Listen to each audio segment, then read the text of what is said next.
Hey everyone, so the S550 GT500. I think by pretty much any metrics, that is an absolutely amazing car. Whether you're into American cars or you're into Mustangs or not, it's pretty hard to dismiss the capabilities of that car. If you look at the track times that it has set throughout the world, it has set very close to or in sometimes record setting times. And many people have equated it to supercar levels of performance from the S550 platform. Now, if you look at the aspects of that car, you're talking well over 700 horsepower from the factory with a warranty, a lightning fast dual clutch transmission, massive Brembo brakes, electronically adjustable suspension, and then you have the options for all the carbon fiber bits, the carbon fiber wing, the carbon fiber wheels. And when you look at what that car offers and its capabilities relative to the price, it really is a bargain for the kind of performance numbers that that car puts down. Now, originally, that car was slated for what looked like to be a 3-year run from 2020 to 2022. So that's kind of a short window for that car. The next generation Mustang, the seventh generation, was originally slated to be a 2023 model. It was codenamed the S650 Mustang. However, it's starting to look like it's going to be pushed back by 1 year, and it's now going to be a 2024 model. So that means that the S550 Mustang, the current generation, will survive for 1 more year. Now, to put this into perspective, the last generation GT500, the S197 platform, which was the fifth generation Mustang, they ran that car from 2007 to 2014. Now, they went through various facelifts and changes and upgrades, different engines, but that was a pretty good run for that car. You had a lot of time to get your hands on one for such a long run compared to what is probably going to be a much shorter run of the sixth generation Mustang, the S550. Now, in 2024, the emission standards in this country are going to be changing significantly, and that means the end for these big high horsepower supercharged V8 cars like the GT500. Now, Dodge is going to be continuing to produce the Hellcat through 2023 until 2024 because of these rule changes. Now, the big question is Ford going to take the opportunity to build the current S550 GT500 for one additional year now? Because they've kind of come into a perfect storm where they've pushed the new seventh generation Mustang back by a year and the emission standards don't change for another year. So both of those aspects combined make it a very feasible possibility that they could do that. Again, Ford has not said a word if this is going to happen. This is speculation based on what information is available and what changes are going to be occurring, what opportunities are going to present themselves. So Ford is already behind in production because of this never-ending supply chain issue.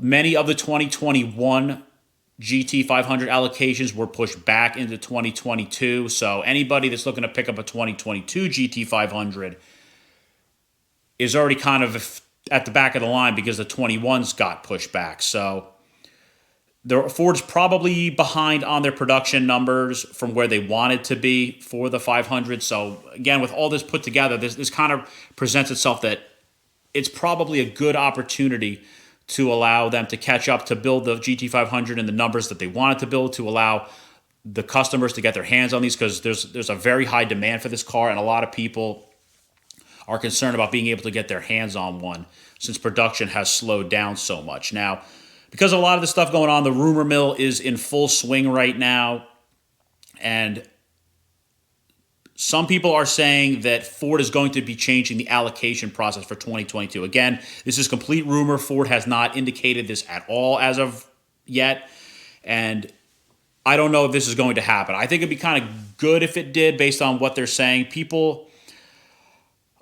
Ford rather has very publicly said that they are kind of upset with their dealers with a lot of these crazy markups that they're doing on all of their vehicles throughout the entire model line. I did a video on this a few weeks ago talking about this. Personally, I don't think Ford is going to do anything about these markups. I think it kind of opens a legal can of worms where if they have to go after one deal, they kind of have to go after everybody. So personally, I really don't think that they're going to start going after dealers or pulling allocations. Again, they could. I'm not a lawyer. I don't know enough from the legal sense, but I kind of get the indication that they don't want to go down that road.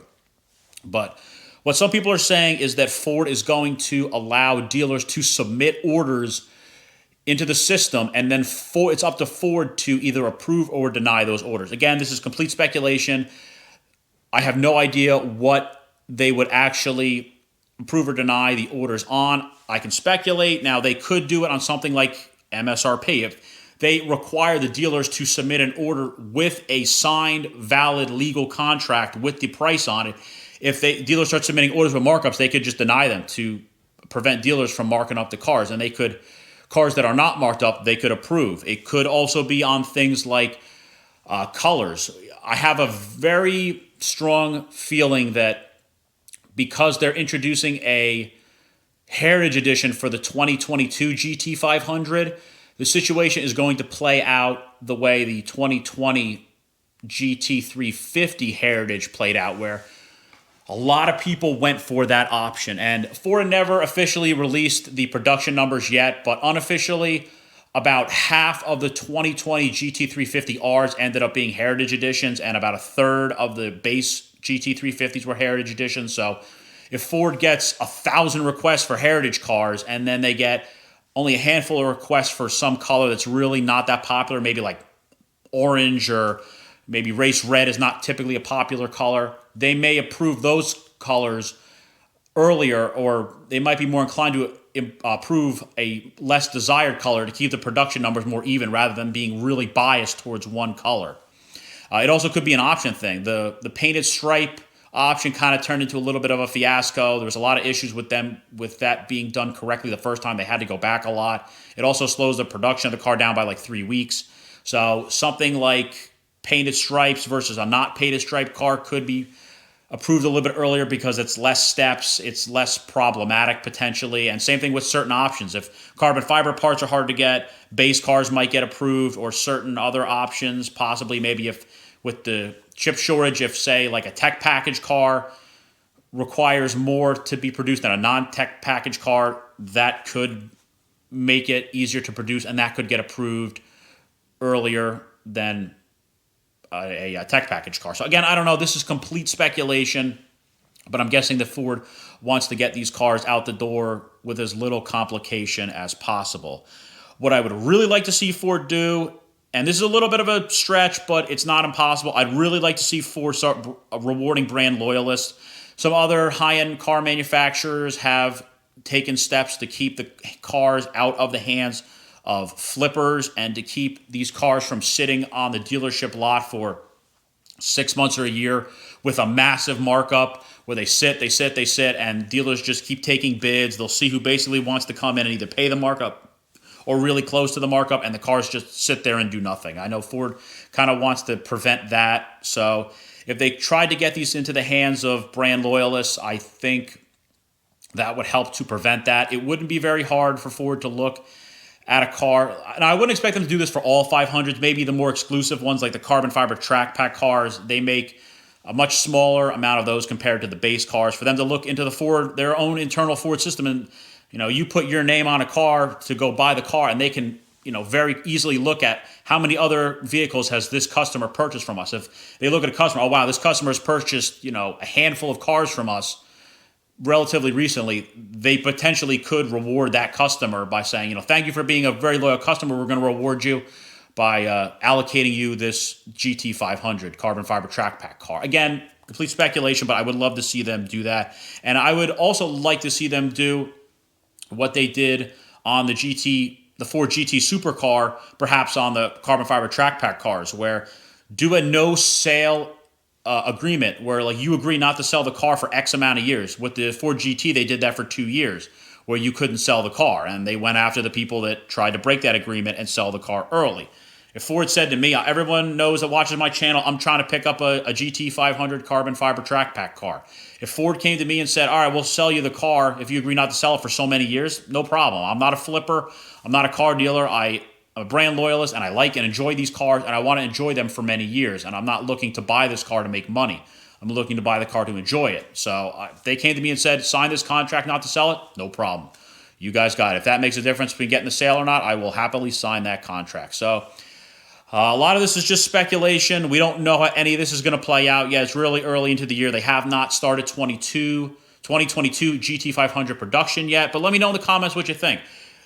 Is Ford going to use this opportunity that's kind of a perfect storm to extend the GT500 for one more year? Are they just going to say, you know, we don't make a ton of profit off that car. We have other cars we want to focus on. We're not worried about this. And will they change the allocation process? I hope they do, to get the hands into customers that are going to actually use these cars instead of people just trying to flip the cars and make money. Because right now, the system they have basically just rewards the people with the deepest pockets at this point, and not the people that necessarily really want to own and enjoy these cars. So let me know what you think. I hope you enjoyed the video.